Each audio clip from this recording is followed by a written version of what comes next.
Bonjour de nouveau, donc vendredi 20 mars 9h, on va parler un peu de français. Tenez, je vais vous lire une philofable pour commencer, et puis vous pourrez réfléchir un petit peu aux questions posées dans l'atelier du philosophe.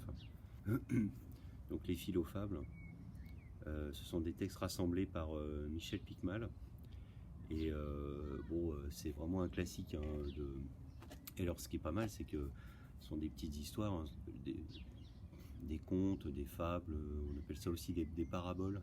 Une parabole, c'est une histoire assez simple, mais qui permet d'aborder une idée un peu difficile et complexe et très profonde.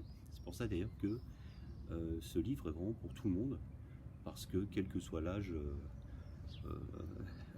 auquel on lit les histoires, on a un petit point de réflexion à faire évidemment sur l'histoire. Celle que je vais vous lire, je pense qu'elle parlera à tout le monde, et vous me direz un petit peu ce que vous en pensez dans les commentaires. Voilà. Alors, ça s'appelle l'éducation d'un sage. Un vieux sage avait un fils qui ne voulait pas sortir de sa maison car il était complexé par son physique. Il craignait que l'on se moque de lui. Son père lui expliqua alors qu'il ne fallait jamais écouter les gens et qu'il allait lui en donner la preuve. Demain, lui dit-il, tu viendras avec moi au marché. Tôt de bon matin, ils quittèrent la maison, le vieux sage sur le dos de l'âne et son fils marchant à ses côtés. Quand ils arrivèrent sur la place, des marchands ne purent s'empêcher de murmurer. « Regardez cet homme, il n'a aucune pitié. Il se repose sur le dos de l'âne et laisse son pauvre fils à pied. » Le sage lui dit à son fils, « Tu as bien entendu ? Demain tu viendras avec moi au marché. » Le deuxième jour, le sage et son fils firent le contraire. Le garçon monta sur le dos de l'âne et le vieil homme marcha à ses côtés. À l'entrée de la place, les mêmes marchands étaient là. « Regardez cet enfant qui n'a aucune éducation, dirent-ils. Il est tranquille sur le dos de l'âne, alors que son pauvre père doit se traîner dans la poussière. Si ce n'est pas malheureux de voir pareil spectacle. »« Tu as bien entendu, dit le père à son fils. Demain, tu viendras avec moi au marché. » Le troisième jour, ils partirent à pied en tirant l'âne derrière eux au bout d'une corde. « Regardez ces deux imbéciles, se moquèrent les marchands. Ils marchent à pied comme s'ils ne savaient pas que les ânes sont faits pour être montés. »« Tu as bien entendu, dit le sage. Demain, tu viendras avec moi au marché. » Le quatrième jour, lorsqu'ils quittèrent la maison, ils étaient tous les deux juchés sur le dos de l'âne. À l'entrée de la place, les marchands laissèrent éclater leur indignation. « Quelle honte! Regardez ces deux-là! Ils n'ont aucune pitié pour cette pauvre bête. » Le cinquième jour, ils arrivèrent au marché en portant l'âne sur leurs épaules. Mais les marchands éclatèrent de rire. « Regardez ces deux fous qui portent leur âne au lieu de le monter. » Aussi le sage conclut-il. « Mon fils, tu as bien entendu. Quoi que tu fasses dans la vie, les gens trouvent toujours à critiquer. C'est pourquoi tu ne dois pas te soucier de leurs opinions. Fais ce que bon te semble et passe ton chemin. » C'est un conte persan. Alors dans l'atelier du philosophe, ici vous avez toujours des petites questions. Nous sommes trop souvent prisonniers de l'opinion des autres. Que vont-ils dire de moi si je prends la parole en classe? Que vont-ils penser si je porte tel ou tel vêtement? Or, exister, c'est trouver son propre chemin. Si ce n'est pas vous-même, qui le fera à votre place? Et est-ce que ça vaut pas le coup de risquer parfois quelques critiques pour s'affirmer soi-même? Voilà. Alors, il y a énormément de choses. Vous savez, aujourd'hui à la télévision, moi il me semble qu'il y a énormément d'émissions de commentaires. On appelle ça des talk shows. Il y en a plein sur le football. Les gens peuvent parler des heures sur le foot. Et on ne voit pas une seule image de match. Hein. On parle d'un tel, ce qu'il a fait, les transferts. C'est sans fin. Donc on est rentré un petit peu... et puis il y a pas mal d'émissions qui se sont développées un petit peu là-dessus. Alors moi je ne critique pas ce type d'émission, mais c'est devenu une pratique assez courante de commentaires. Et donc tout aussi peut être sujet à commentaires. Et voilà quoi. Donc voilà. Il y a des gens qui peuvent passer aussi un certain temps à faire uniquement des commentaires, puis il y a d'autres qui font les choses quoi. Voilà. Donc vous me direz un petit peu ce que vous en pensez dans les commentaires. Et c'est un conte, moi je trouve très très intéressant. C'est un conte très ancien. Voilà pour la philofable. Alors, je vous propose un petit jeu avant de commencer. Je vais écrire une petite phrase sur le tableau. Je vais vous laisser quelques secondes, vous pourrez mettre sur pause et puis me dire éventuellement, tiens, mais qu'est-ce que c'est que cette phrase a une petite particularité. C'est un petit jeu, hein, mais je vous demanderai d'en chercher si vous voulez. Alors, Ésope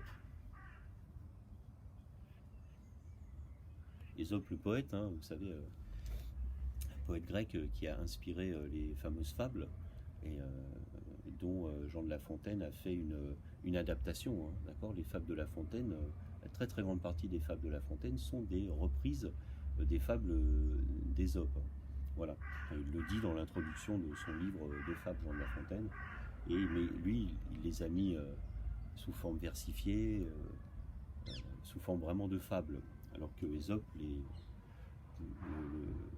corbeau et le renard, par exemple, c'est dit en quelques mots, quoi. Il y a un corbeau qui a un bout de viande dans le bec, il y a le renard qui dit « Ah, t'as une belle voix, tu veux pas chanter, t'as l'air beau », enfin bon, il le flatte, on ouvre la bouche, et puis voilà, la fable d'Ésope est vraiment en quelques lignes, en prose, vraiment écrite telle quelle, et Jean de La Fontaine les a reprises après en versifiées, puis celles qu'on connaît qui sont très célèbres. Alors Ésope reste ici et se repose. Je vais y arriver, c'est loin. Voilà. Vous pouvez mettre sur pause, regardez cette phrase, Ésope reste ici et se repose. Alors, ce type de phrase s'appelle un palindrome. Et un palindrome, en fait, c'est une phrase un peu particulière parce que si on reprend les lettres une par une dans l'autre sens, eh ben, on voit qu'on a la même phrase. Alors, elle n'est peut-être pas découpée pareil, mais on a les mêmes mots. Alors, regardez, E-S-O-P-E, j'ai bien Ésope ici. R-E-S-T-E, reste. Ici, bon, il se lit dans les deux sens. Et se, R-E-P-O-S-E, repose. C'est une phrase qu'on peut lire dans les deux sens. Voilà. Alors, faire des phrases qui ont du sens et en palindrome, c'est très difficile. Voilà. Mais vous pouvez chercher des petits mots palindromes, par exemple ici. Il se lit dans les deux sens. La ville de Laval aussi. Laval, je peux lire de la gauche vers la droite ou de la droite vers la gauche. Voilà. Bah, vous pouvez m'en envoyer quelques-uns si vous trouvez des petits mots ou carrément des petits bouts de phrases. Si vous arrivez à trouver des petits bouts de phrases, vous êtes fort parce que c'est difficile. Surtout une phrase qui a un sens, attention. Voilà. Eh bien écoutez, je vous laisse avec les palindromes et puis on va passer à la leçon du jour en vocabulaire. Je vais vous expliquer un petit peu ce que j'attends de vous, je vais effacer. Il va peut-être falloir que je me décide à prendre l'effaceur avec moi en permanence, je suis toujours en train d'aller le chercher. Hop. Voilà. Alors, je vais y arriver. Hop. Donc il s'agit de vocab. Alors donc vous allez prendre votre cahier de leçons, mais tranquillement, hein, je vais vous expliquer. Vous avez le temps de prendre votre cahier de leçons, de mettre sur pause. Donc ce sera vocab quelque chose. Faites confiance. On est le 20 mars. Ça c'est pour le sommaire. Et mot générique.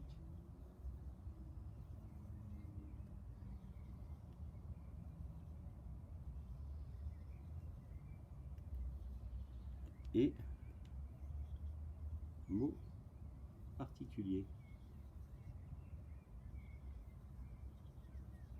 Alors derrière cette appellation peut-être un petit peu mystérieuse se cache une idée assez simple, vous allez comprendre. Alors, je vais vous lire un petit peu, puis je vais vous demander quelques exercices. Alors un mot générique, alors c'est là, mot générique et mot particulier, donc vous copierez la leçon qui se trouve à la page 136, d'accord? Je vais vous le redire. Alors un mot générique a un sens général, il représente une classe d'objets, d'animaux ou de personnes. C'est un peu comme un thème, en quelque sorte, d'accord? Exemple, alors là il est écrit des exemples, un meuble, un mollusque, un commerçant. Ça pourrait être, je sais pas, un peintre ou des peintres, des musiciens, des footballeurs, voilà, mot générique. Chaque élément de cette classe est un mot particulier. Exemple, si je prends le mot générique meuble, le thème meuble, Et ben dans les moches, je peux dire une armoire, un buffet, joli là, une table. Si je prends le terme footballeur, le mot générique footballeur, le thème, voilà, des footballeurs, il y en a plein, vous en connaissez. Voilà, on les voit tout le temps. Donc voilà. Et ben, en fait, il suffit juste de trouver un petit peu, soit de trouver des mots particuliers, soit à partir de mots particuliers, de retrouver le mot générique ou le thème. Alors c'est le cas de l'exercice 1 que vous allez avoir à faire après dans le cahier du jour, d'accord? Donc le 1 par exemple, écrit pour chaque liste de mots le mot générique qui convient. Alors j'ai, je lis, hein, des pinces, un marteau, un tournevis, un rabot. J'aurais pu rajouter une scie, un niveau. Bon, vous voyez de quoi on parle? Quel est le thème? Voilà. Deuxième, une autre série, série B. Paris, Madrid, Bruxelles, Londres, Oslo. Tous ces noms propres ont un point commun. D'accord? Voilà, il faut trouver le thème, le point commun un petit peu. L'idée, on appelle ça le vocabulaire, le mot générique. Vous verrez ça au collège sous forme quelque chose qu'on appelle le champ lexical, par exemple. Des choses comme ça. Voilà, des petits termes. Voilà. Et puis, vous avez après à faire l'exercice 3, qui est un petit peu le contraire. Alors, on vous dit, remplace les noms de sens particulier en gras par un nom générique. Donc là, en l'occurrence, il faut le remplacer. Bon, c'est un petit peu la même idée que le précédent, mais il faut le remplacer dans la phrase. Donc, avant le dessert, nous sortons le braise bleu, le camembert et l'emmental. Alors, je vous aide hein, pour celui-là. Donc, le braise bleu, l'emmental, le camembert, on aurait pu dire le comté, le gruyère, le beaufort. On parle de fromage, hein, ça me paraît clair. Donc, avant le dessert, virgule, nous sortons les fromages. Voilà, tout simplement. OK ? Et puis, pour finir, je vous demande de me faire... Ah non, ça ce sera pour la prochaine fois, je me suis trompé. Non, non, non. Ça, j'ai préparé ça pour la semaine prochaine. Je ne dis pas n'importe quoi sur la langue vivante, vous verrez, c'est très sympa. Les mots qui nous viennent d'autres pays historiquement.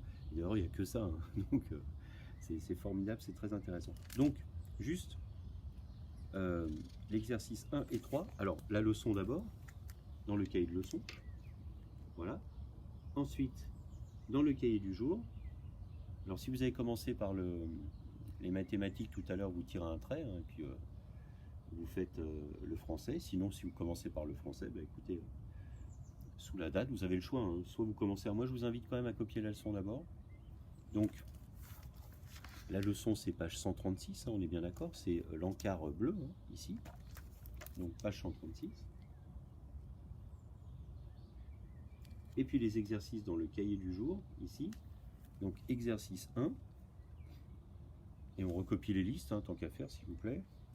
Et puis, ici, alors là, pour le 3, vous pouvez réécrire directement la phrase transformée. Hein, c'est pas la peine de recopier la phrase. D'accord? Donc, exercice 1, page 136. Plus... excusez-moi. Exercice 1 et 3, ça ira plus vite. Exercice 1 et 3, page 136.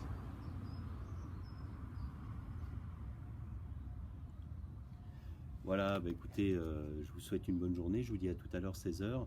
J'espère que vous vous souvenez bien de la petite liste. Hein. La pince à linge, le lapin, la harpe, elle était dans une grosse boîte. Moi, je l'ai en tête, hein, c'est assez facile. La lune, le stylo. Voilà, l'arc, le livre sur la tête, le boulier, le pull dessus. F, le héron, et bien, les belles lunettes. La trompette, les dominos. Les jumelles, je vois mon petit surligneur au loin. I, la clé, bah, je l'ai perdu sur la route. Et J, l'hameçon, eh bien, je fais de la balançoire dessus. Ouais, c'est simple, j'ai pas eu... Alors là, c'est pas prémédité, hein, je le ressors comme ça. Voilà, on verra la suite de la liste la prochaine fois. Puis on parlera aussi d'autres méthodes. En particulier la méthode des lieux, utilisée dès l'Antiquité pour les marchands qui n'écrivaient pas et qui avaient des moyens assez particuliers de retenir les choses. Vous verrez, c'est très intéressant. Voilà, allez, à tout à l'heure, à ce soir, selon où vous en êtes.